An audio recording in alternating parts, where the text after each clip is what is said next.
You canceled the plans. Again. And honestly, you felt relieved. Not guilty, not sad, just lighter. And then came the thought that always follows, what's wrong with me? Why do I actually prefer being alone over being around people who are supposed to be my friends? By the end of this, you're going to understand yourself in a way you never have before. If you've ever felt that relief and then immediately felt ashamed of it, hit that like button right now. You're not alone in this. And if this is the kind of content that finally makes sense to you, subscribe to Mind Unlocked. New videos every week. Now let's get into this. Here's what people think about you. They think you're antisocial. They think you're cold. They think something happened to you, or something's missing in you, or that you just haven't found the right people yet.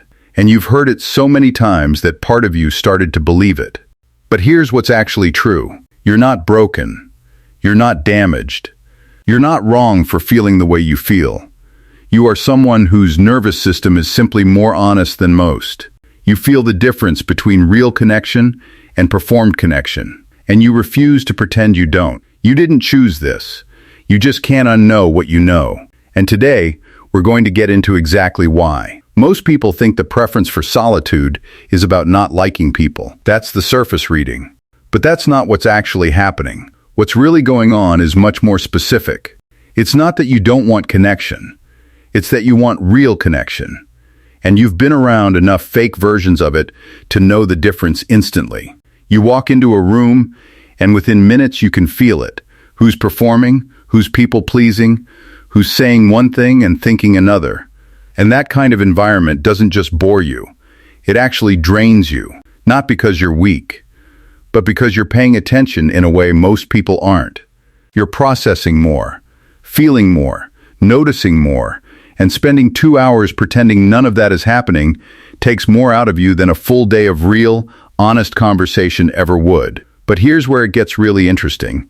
This isn't a personality flaw. It's actually a form of emotional intelligence, and science has something very specific to say about that. A study published in the British Journal of Psychology found that highly intelligent individuals report lower life satisfaction when they socialize more frequently than they prefer. And Dr. Elaine Aron, in her research on highly sensitive people, found that individuals with a more finely tuned nervous system are wired to process social environments at a deeper level than others. This means that you aren't struggling because you're broken.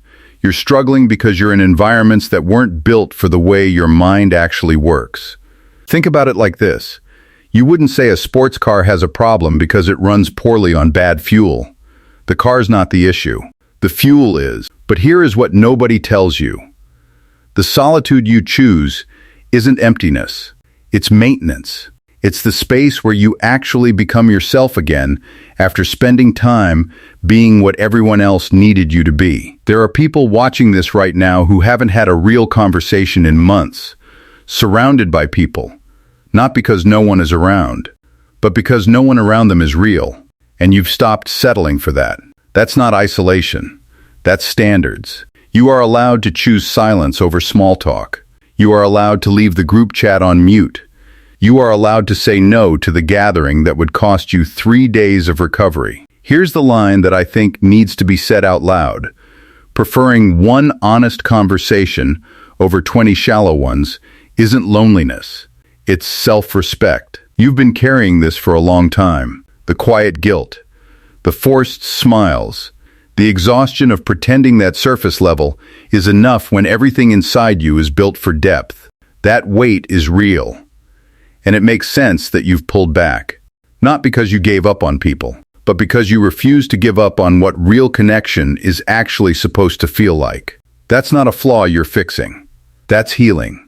Drop a comment right now and tell me, when was the last time you had a conversation that actually left you feeling full instead of drained? I read every single one. And if someone in your life is quietly going through this but would never search for it themselves, send this to them. That one share might matter more than you think. If this felt like someone finally gave you the words for something you've been carrying, stick around. That's what Mind Unlocked is here for.